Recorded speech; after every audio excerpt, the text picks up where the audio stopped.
Good morning, folks. Chris Rockwell here, civilbullets.com. It's Wednesday, hump day, and it is a beautiful morning out. Got my coffee. Oh, backdrop this morning is some of my spray paint art, having fun out in the back, getting my mind off of the world outside of technology world. I am like many of my viewers, followers, and folks that I talk to are from the Gen X world, like me. Our generation was the first real generation to kind of go through the complete indoctrination of the technological revolution, starting in elementary school. What's up, O for school? We were a quiet little elementary school across from the street from where I grew up, and we had Apple computers when they first came out. I mean, they were the first Apple computers, and we learned how to program coordinates to launch some imaginary rocket over a wall to try to knock out your partner, kind of like Battleship. Really, kind of like the equivalent of Atari's Pong. I go that far back. I actually played Pong. My favorite Atari game, though, just for factual, historical fact, is Kaboom, actually. So it's just one of my things, I guess.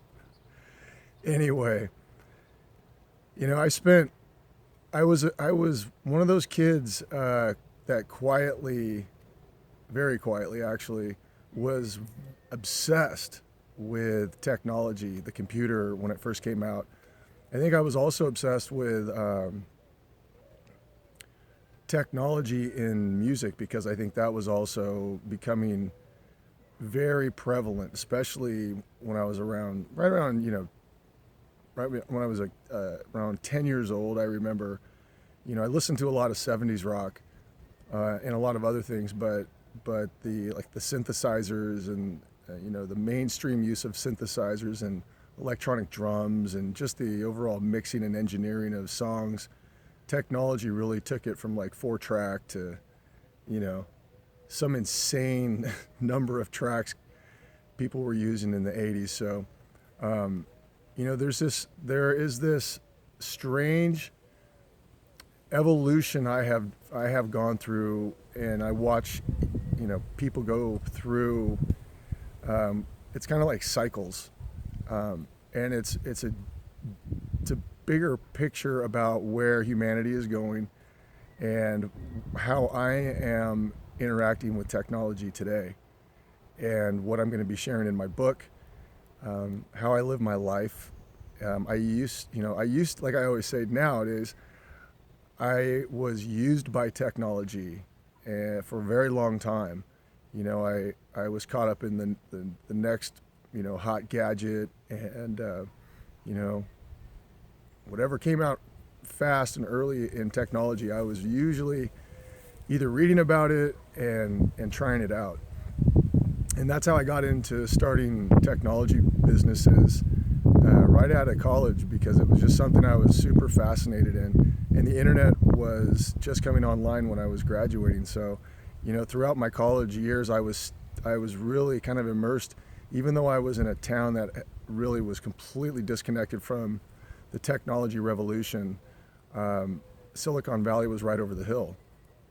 So it took me a while to finally, migrate over to the Valley, and then up into Seattle and New York and all of that. But, it all started really in my home.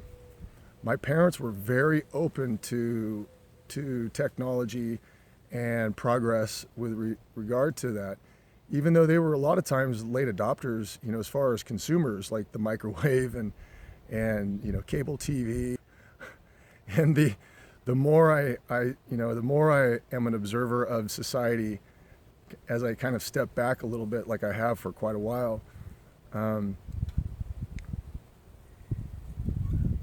I really am not interested in augmenting humanity and technology uh, into one symbiotic being and relationship. It's more of I believe that technology at this stage is an enslavement tool by choice. It's not some big, you know, grand plan, although I talk about these things in my book in a little more detail uh, that I'm not going to get into right now.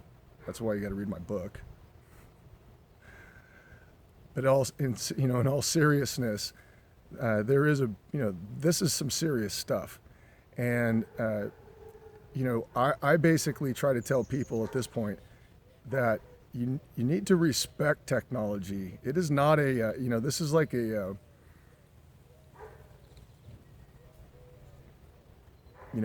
can be a weapon of mass destruction if not respected properly.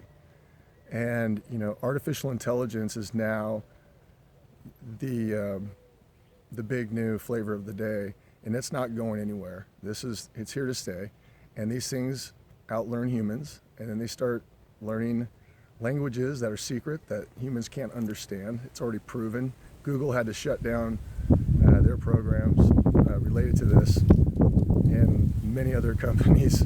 So I mean, there's a lot of things that we are utilizing and we are starting to rely on that we don't necessarily understand the cause and effect of, both in terms of how it is affecting our personal relationships, also our starting with ourselves, and then our relationships from ourselves, and then there's this kind of health factor that there's a lot of invisible microwaves and radiation that is connected to this whole thing with Wi-Fi, and especially with 5G coming online. So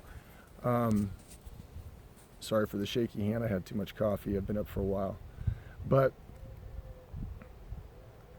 there's a lot to go into. I don't want to bore you guys with technology talk, but at the end of the day, it is fascinating. It's kind of an important topic because you're watching me right now. I'm talking into a phone. You're watching me on a phone or a tablet, and that's all fine and good. I think it's more about, like I said the other day, it's about really owning your choices and being accountable to what you buy and what you consume, the content that you consume, and the people that you associate with. So, and then utilizing the technology, leveraging technology to have freedom and not be enslaved by it. That's going to be my basic topic that I focus in the book.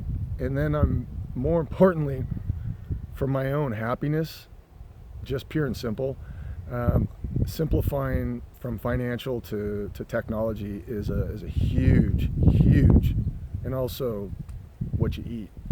So that's part of the consumption, one of the consumption pillars that I talk about, and I try to live also. So anyway, you guys, pretty cool. It's some deep shit. I mean, it's some deep stuff. But at the end of the day, I walked away from a phone for a year, a smartphone for a year. I did. And, it wasn't some, profound statement. That's not how it started out. I was devastated. My whole life was cleaned out, and I was starting over. And I literally walked around without a phone and communicated without a phone, started over without a phone. So I have some things to share about that experience and how it's benefited my life and how it gave me a different perspective, especially walking around and observing other people in this time frame, in this day and age, so addicted to the whole thing, the phone, the social media platform, endorphin, machine. I mean, it's all dialed in pretty well. So not many people are looking up anymore. And I did that for a year, and I started to kind of wake up a little bit in a new way that I think is it's worth sharing. And I'm living differently because of it. I didn't go back to doing certain things that I used to do incessantly. So it's just my experience. Anyway, you guys have a great day. It's a good life. It's a hard knock life for us. All right, you guys have a great day. See ya.